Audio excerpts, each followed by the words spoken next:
या बातमीचे प्रायोजक आहेत सुप्रसिद्ध hotel Badepir, Laxmi market, Vijapur west आणि दुसरी शाखा जिंदाशहा मदार चौक, सोलापूर. सोलापुरातील अक्कलकोट रोड MIDC परिसरात शुक्रवारी संध्याकाळच्या सुमारास लहान मुलांना पावडर लावून बेशुद्ध करून पळवून नेणाऱ्या एका संशयित महिलेला सिद्धरामेश्वर नगर, विनायक नगर परिसरात पकडून MIDC पोलिसांच्या ताब्यात दिले. या घटनेनंतर परिसरात एकच खळबळ उडाली.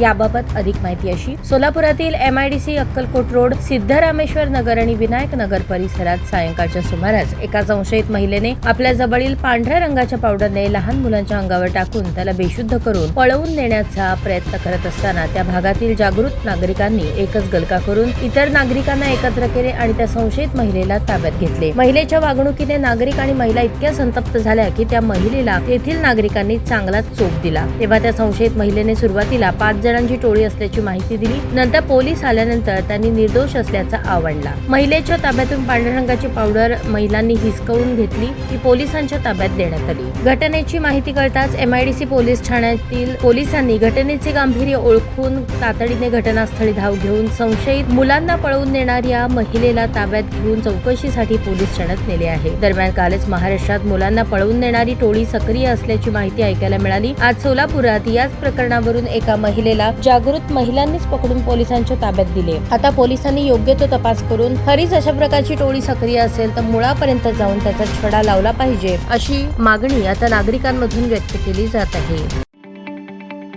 ताज्या बातम्या पाहण्यासाठी प्राईम महाराष्ट्र न्यूज चॅनलला सबस्क्राईब करा.